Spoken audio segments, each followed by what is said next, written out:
I was out doing a test run on this the other day, and I have a couple of older, although not that old, a couple of years, Newport vessels, 46-pound fishing motors. And I have one in the front and one in the back.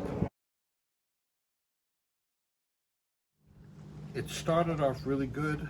I went across the lake. I was out for about an hour, and after a while I noticed that the motor was still running fine, but the 5 speeds forward and the 3 speeds in reverse were all like at full speed. New development.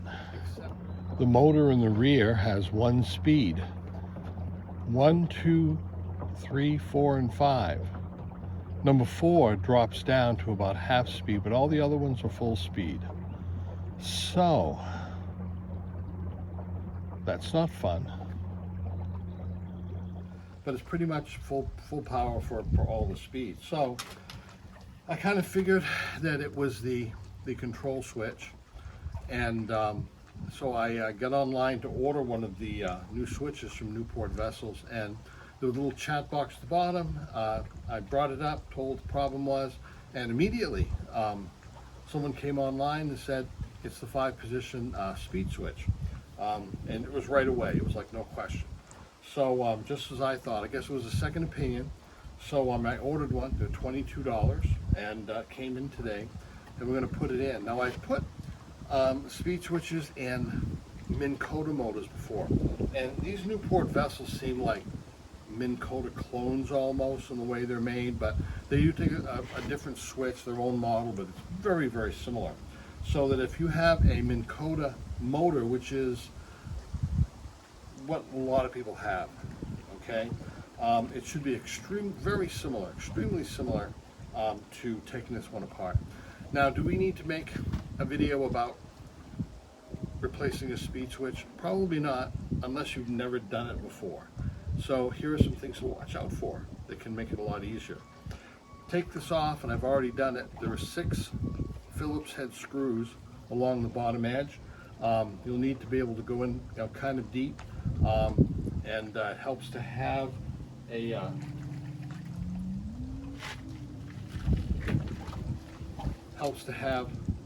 a driver to make it easier, because the screws are about an inch and a half long, and there are 6 of them. And I've already gotten the screws off. The trick to doing this so that it doesn't drive you nuts is to pay attention to how it came off, because certain things have to line up in a certain way. And once you know this, it's not that hard to put back together. So I'm going to pull this cover off and show you a couple of things. First of all, this is the switch we're going to replace. This is just the circuit board that does the digital lights and voltage thing up here, and that's all.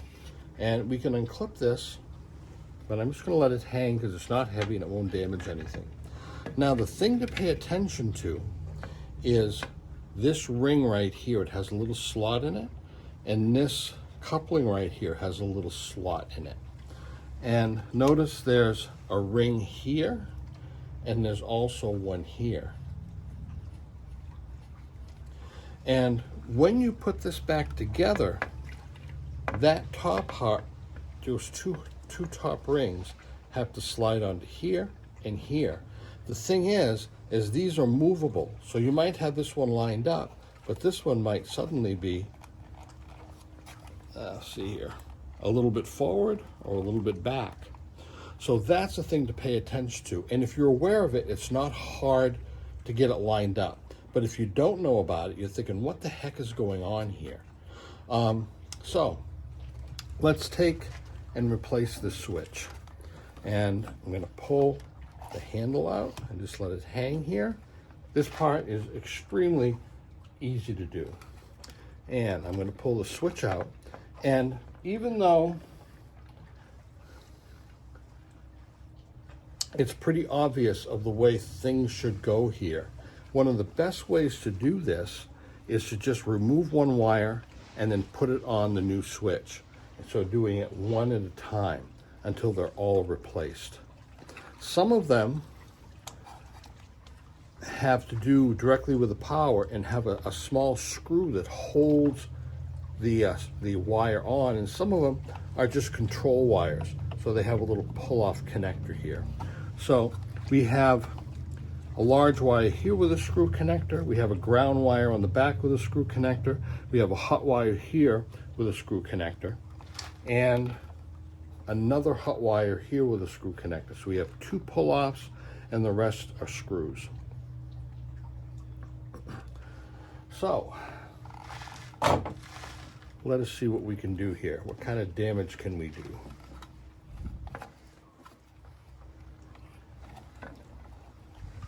Start with this one up here.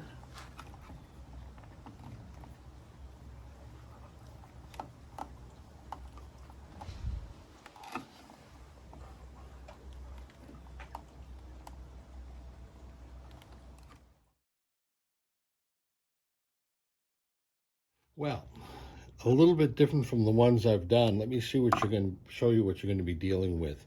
I put the first one on. It's a screw with a lock washer on this side, a nut on this side, and a lock washer.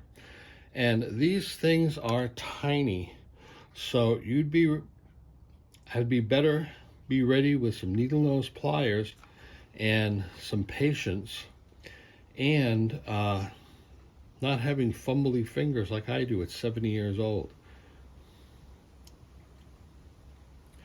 Well, now to do the others.